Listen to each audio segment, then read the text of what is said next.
So may nagtanong po sa akin kung bakit daw po ako nagbabasa ng Bible. Eh ang kapal-kapal daw po nito, actually may mas makapal pa dito. Pero bakit daw ako nagsasayang ng oras na magbasa ng Bible? Ano daw makukuha ko dito? Sa nangyari po kasi sa akin, way back 2021, ganun, may nangyari sa akin. Sobrang laki ng problema ko noon. And as in, wala akong malapitan. Kahit yung mga kasama ko sa bahay, wala. Parang walang ibang makakatulong sa akin kundi si God lang. Kaya sabi ko, Lord, bakit ba ito nangyayari sa buhay ko? Bakit ako nahihirapan? Bakit ba ito nangyayari sa akin? Kaya sabi ko, sige nga, magbasa nga ako ng Bible, baka may answer dyan. Kaya I'm very happy. Lahat ng pinagdadaanan natin, lahat ng mga sakit na nararamdaman natin, basta lahat ng pinagdadaanan ng tao, napagdaanan ng mga tao sa Bible. Lahat po ng mga problema natin na parang sobrang imposible, because in the hands of God kasi imposible lahat. So yung nangyari kasi sa akin, imposible na talaga. No? Kasi parang yung next move ko na lang is to face it. Kasi sobrang laki ng problema ko na yun. Hindi ko man ma-share, pero sobrang laki siya. Na parang grabe yung pwedeng mangyari sa akin. Kaya I trusted God. And God, alam nyo, and God made a way. Grabe yung paraan niya. Yung paraan niya na hindi mo ma-expect talaga na mangyari. Yun yung ganun. Grabe si God kung maka-surprise siya ng tao. Kasi, mag-pray ka lang, you trust Him, and believe in His words, talaga, follow it, always pray. Grabe yung ways ni God. As in, kung para sa akin lang talaga to, personal experience ko, kaya hindi na rin ako nag-stop na magbasa. Kasi, maa-amaze ka sa lahat ng pwedeng gawin ni God.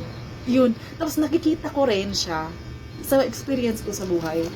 Tapos, ang dami niyang ginawa sa buhay ko na hindi kayang gawin ng tao, hindi ako kayang tulungan ng tao, ganun. Sobrang dami niyang ginawa.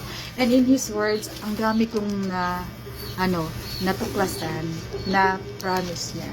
So, ang promise niya is, kahit wala akong magulang, walang nagmahal sa akin, may nagmahal naman sa akin, pero iba talagang may magulang ka. So, I found my worth in Christ, nakita ko yung halaga ko kay God.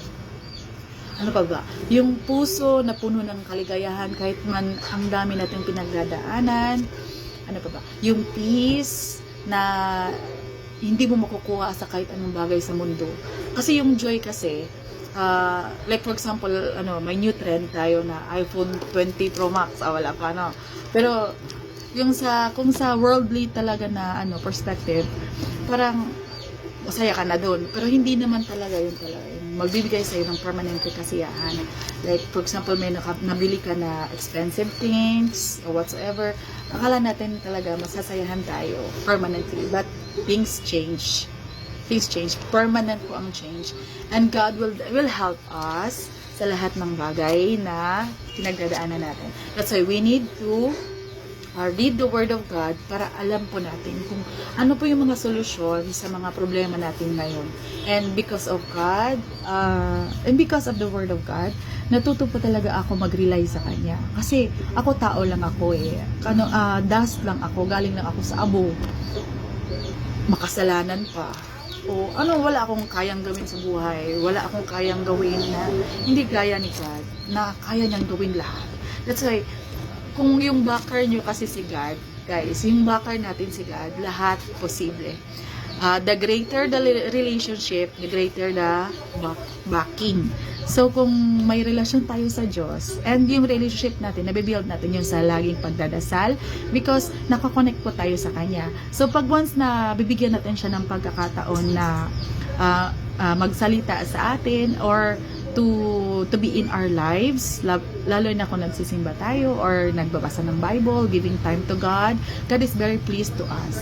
So, marireveal niya kung ano yung mga gusto niya or mga plano niya sa buhay natin. And that would give us peace and joy. Grabe yung peace, guys. Walang pera na makakakumbas doon. And joy talaga.